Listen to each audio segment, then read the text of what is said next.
Au demeurant, moi je suis plein d'optimisme quand il s'agit du débat sur la vérité. Un jour, des philosophes s'étaient réunis pour savoir quelle était la réalité de la réalité.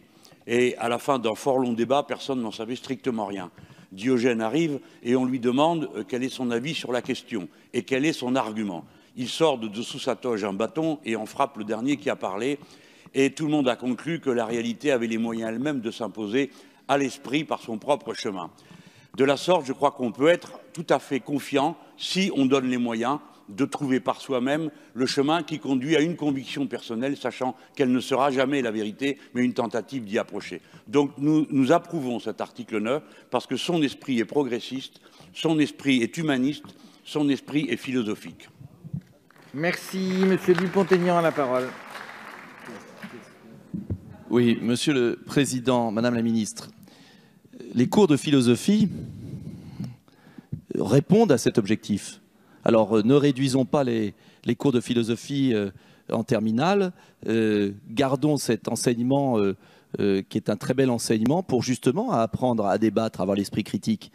Mais je reviens à ce projet de loi, cette proposition de loi, pardon.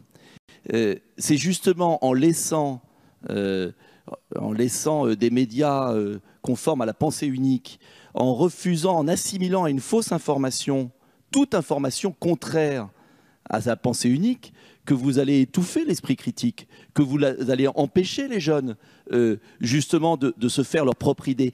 Et si la jeunesse de notre pays s'informe aujourd'hui sur Internet et ne regarde plus les journaux télévisés, c'est peut-être parce qu'ils en ont assez d'entendre toujours les mêmes fadaises. Si il y a une telle crise de la démocratie, une telle crise du métier de journaliste, et je ne mets pas en cause tous les journalistes, mais reconnaissez que le militantisme a remplacé l'esprit critique chez beaucoup d'entre eux.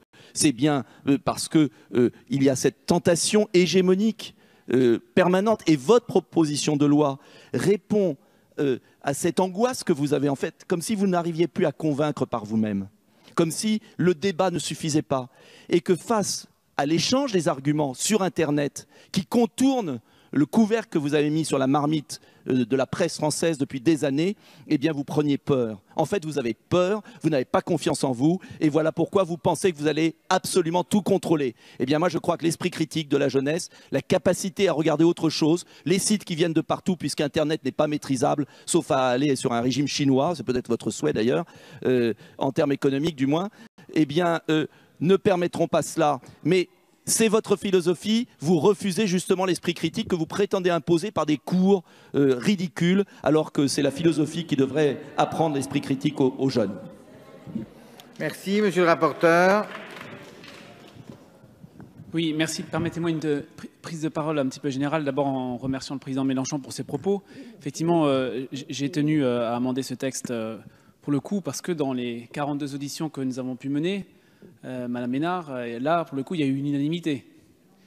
Toutes les personnes que nous avons pu auditionner, à chacune de ces auditions, nous ont dit que l'essentiel était là, dans l'éducation aux médias et à l'information, qui n'est ni une nouveauté ni une invention de ce texte, qui s'inscrit dans une suite logique où on prend conscience que l'environnement dans lequel nous évoluons, cet environnement a des effets absolument vertigineux. Vous parliez tout à l'heure, Monsieur Vuillet, de votre terre plate. Permettez-moi de la citer pour la deuxième fois. Mais il faut simplement former nos jeunes au fait que... Sur les réseaux sociaux, vous aimez la théorie du complot? Qu'est-ce que va vous proposer Facebook? Qu'est-ce que va vous proposer YouTube la prochaine fois que vous allez vous connecter? Nous avons nous-mêmes tendance à, d'ailleurs, surestimer l'approbation des gens qui nous suivent sur ces réseaux sociaux. Parce que qu'est-ce que nous propose Facebook sinon des gens qui aiment ce que nous aimons? Donc il faut simplement, effectivement, expliquer cela aux jeunes. C'est tout l'enjeu, il faut le commencer tôt, à l'école primaire, parce que de plus en plus, on se connecte tôt. Il y a un vrai débat par ailleurs qu'on aura avec la ministre de la Culture, le ministre de l'Éducation nationale, avec le secrétaire d'État au numérique, avec la ministre de la Santé sur la place des écrans dans notre société.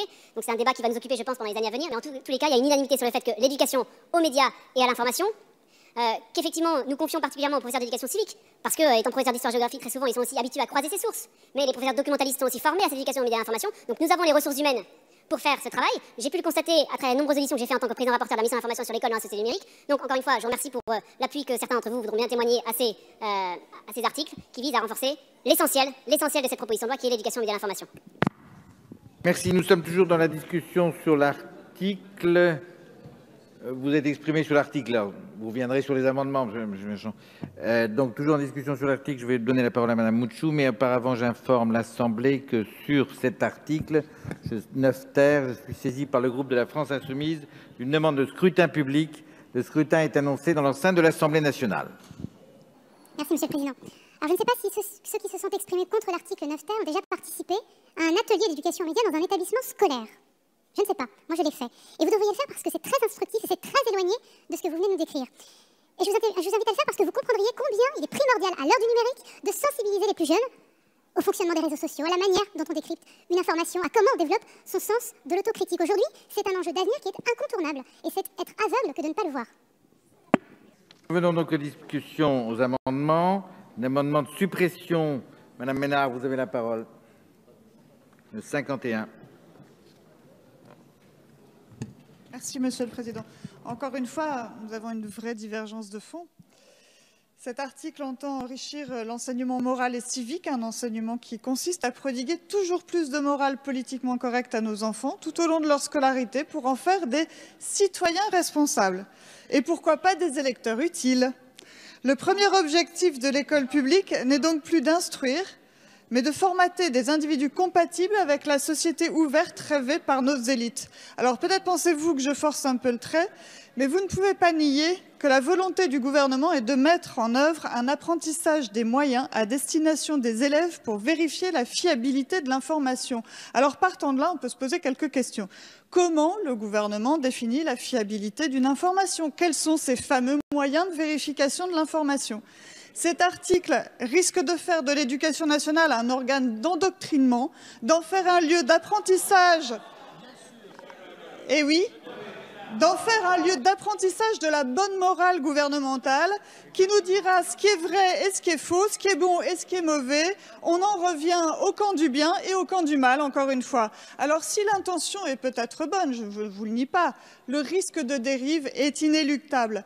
Quand l'État ambitionne d'enseigner la bonne morale, le danger est réel, il est là. Et comme le dit Montesquieu, toute personne qui détient un pouvoir est portée à en abuser. Pourtant, la neutralité politique de l'enseignement devrait absolument être assurée. Donner à l'école publique la responsabilité de l'éducation aux médias me semble être la porte ouverte à l'endoctrinement facile. Un danger de plus contenu dans cette loi. Et je rebondis sur ce que vous avez dit, Madame le rapporteur. J'en reviens aux ateliers d'éducation aux médias. Je pense qu'il y a une chose sur laquelle, effectivement, on peut être d'accord. Moi aussi, j'ai participé à des ateliers d'éducation aux médias. Eh oui, mais je vais vous dire une chose. L'atelier, il dépend énormément de qui le mène. Voilà, et je pense que toute la différence est là. Merci. Alors, sur cet amendement... Très défavorable, Monsieur le Président. Madame la ministre, vous avez la parole.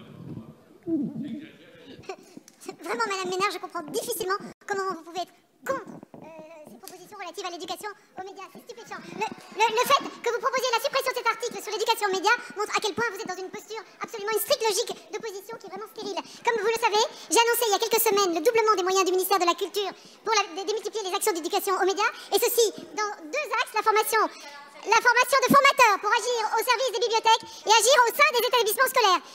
Vous ne soyez pas d'accord, vous le savez, j'ai fait de l'éducation des jeunes, dès le plus jeune âge, mon combat. Et l'éducation à l'image dans un monde qui a été bouleversé par l'usage du numérique, l'abondance de l'image et de l'information est absolument nécessaire. Et j'ai voulu que les sociétés, d'ailleurs, on l'a cité tout à l'heure, de l'audiovisuel public créent ensemble une plateforme vraie ou fake. Et je vous l'ai dit, comme l'a dit Madame Mouchou, il faut aller voir ce qui se passe dans les écoles, dans les bibliothèques, avec ces ateliers qui sont absolument extraordinaires. C'est pas de l'endoctrinement, c'est justement de donner cet esprit critique, c'est de susciter la critique, la capacité à critiquer. Allez-y, vous verrez, c'est extraordinaire. Et en tous les cas, mon ministère soutiendra à fond ce genre de dispositions. Merci. Alors, plusieurs prises de parole. Le président Mélenchon a demandé la parole. Puis Madame Berger. Franchement, c'est stupéfiant. Mais enfin, l'enseignement dans notre pays est un enseignement non dogmatique. Mais tout à fait. Il se fait, d'une part, avec des contenus de savoir qui sont établis de manière académique par des gens dont c'est le métier que d'établir ces savoirs. Ils sont imparfaits, ils sont perfectibles, nous le savons tous, mais il n'y a pas d'enseignement dogmatique en France, ça n'existe pas, sauf quand c'est de l'enseignement religieux, parce que c'est le seul qui ne peut pas être soumis à la raison et qui suppose la foi. Mais l'enseignement en France est un enseignement de liberté de l'esprit. C'est d'ailleurs lié à l'identité même de la patrie républicaine, si vous ne le savez pas. Je suis très surpris, Monsieur Dupont-Aignan, j'apprécie la qualité de vos raisonnements, même quand j'en désapprouve et les prémices et la conclusion, et j'ai déposé une demande de scrutin public pour vous être agréable parce que vous avez dit que vous n'étiez pas en état de faire cette demande. Mais je suis bien curieux de voir maintenant qui va voter comment. Comment on oserait dire à l'Assemblée nationale que l'éducation est autre chose qu'un apprentissage de méthode? Voilà, madame, la réponse.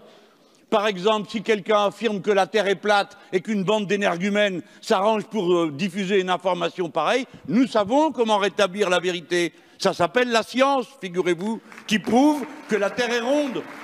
Et ainsi de suite. Nous n'avons pas l'intention d'enseigner ce qu'il faut croire. Nous avons l'intention d'enseigner comment on peut trouver et s'avancer vers la vérité. Ça n'a rien à voir avec le dogmatisme. Et n'accusez pas ceux qui vont voter cet article 9 de se faire les agents de je ne sais quel endoctrinement, parce qu'ici, je ne crois pas qu'il y ait une seule personne qui ait idée d'enrégimenter un enfant. Car quel que soit son état d'esprit, nous les considérons tous comme nos propres enfants et nous ne voulons pour eux que le meilleur, c'est-à-dire leur liberté d'esprit.